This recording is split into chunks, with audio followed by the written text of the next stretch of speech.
多謝你。咁就唔知余局長有冇咩想回應下？多謝主席。首先今日多謝各位出席嘅人士將你哋嘅意見向呢個事務委員會發表。其實職系架構檢討咧係一個嚴肅嘅問題嚟嘅。我哋處理職系架構檢討咧，亦都係用一個嚴謹嘅態度去處理佢嘅。職系架構檢討咧，喺好多同事心目中咧，可能以為係一個解決佢哋認為係出咗問題嘅事情，譬如工作量啊，譬如點樣令到嗰個職系更具吸引力啊，譬如某一個部門佢哋認為呢個部門嘅運作上佢哋有啲唔同意嘅地方。咁我今日留意呢，都有啲出席嘅代表嘅同事呢，認為呢職系架構檢討呢係應該進行嚟到解決剛才我講嘅各類嘅問題。咁我喺呢度亦都借呢個機會呢，係講一聲呢，職系架構檢討嘅目的唔係去解決工作量嘅問題，唔係去解決同事譬如話覺得係嗰個晉升嘅機會曳，或者同事認為某一個部門內部嗰個運作佢哋唔同意，呢個唔係職系架構檢討嘅目的。職系架構嘅檢討嘅目的呢，主要係兩樣。邊一個職系如果佢喺招聘或者挽留人才嘅時候係持續遇到困難，而呢啲困難唔能夠透過我哋定期嘅薪酬調查去解決嘅。第二個大嘅考慮點就係嗰個職系係咪佢嘅工作性質，佢要負嘅職責係有一啲根本性嘅改變。前者招聘人才、挽留人才有冇困難，呢一個係容易量化嘅。我留意剛才亦都有啲出席呢一個事務委員會嘅同事認為某一啲職系係有嚴重流失人才嘅情況。我公務員事務局睇到嘅數據就個情況係完全不同。我哋最近嗰兩次譬如話招聘我哋嘅技工、救生員，我哋係冇碰到招聘嘅困難。流失嗰方面，我剛才留意到出席嘅代表亦都提到話有啲申請者佢根本都未去返過工，佢就已經話唔做啦。呢一個我哋係司空見慣嘅，呢一個我哋亦都唔會接受係流失人才嘅顯示嚟嘅。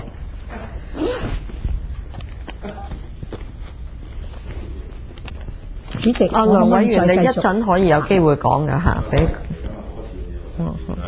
我哋留意到咧，喺市面上咧係好多打工人士咧，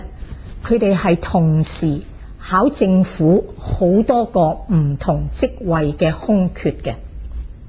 佢哋亦都有可能同時收到幾個部門嘅招聘書，就話佢哋成功被錄取啦。喺咁嘅環境之下，個應徵者自然會去選擇佢最喜愛嘅工作。所以我哋每一次嗰個招聘，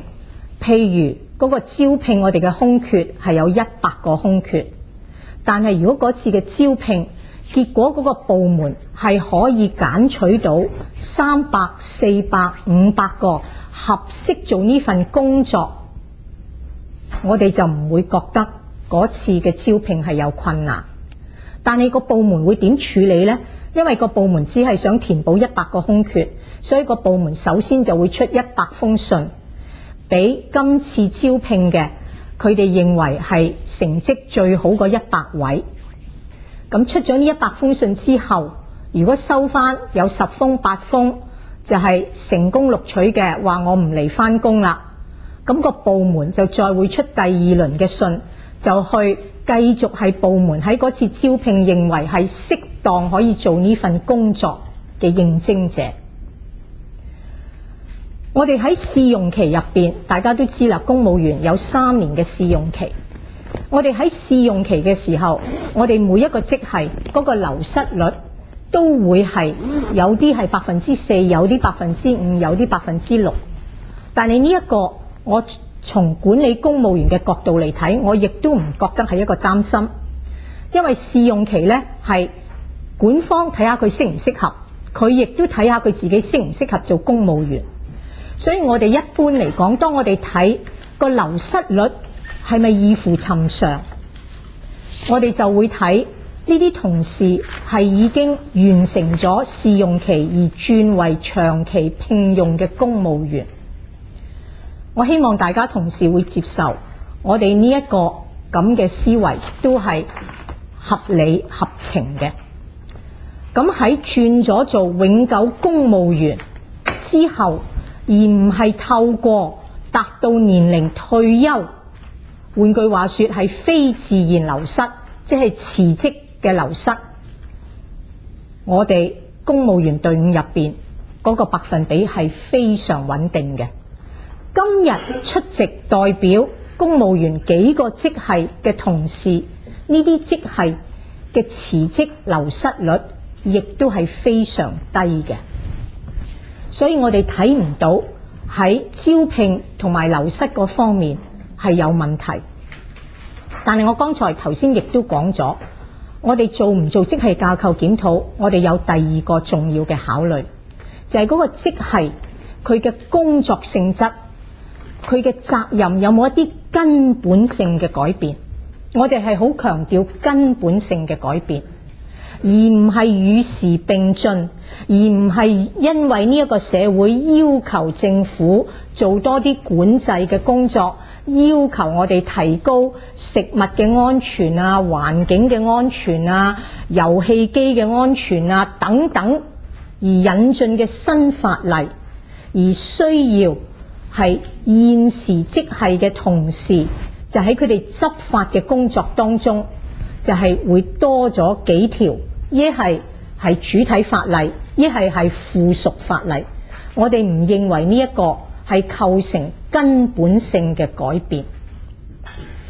其實今日出席嘅代表，其中一個職系喺過去喺某程度上都係做過一啲類似嘅職系架構檢討。我指嘅就係環保督察。環保督察呢一個職系係1979年首先成立嘅，成立嘅時候只係得一個職級嘅啫，係一個職級嘅職系。當時成立嘅時候呢，係有63個編制嘅。喺1987年嘅時候，雖然我哋唔係叫佢做一個職系架構檢討，唔係用呢個名稱，但係1987年嘅時候，透過檢討就係將呢個得一個職級嘅職系變為2個職級嘅職系。換句話說，就係環保督察同埋高級環保督察，設立一個更高嘅職級，就係因為當時觀察到呢一個職系嘅工作嘅繁重性係增加咗。呢一個職系喺1987年，自從環保署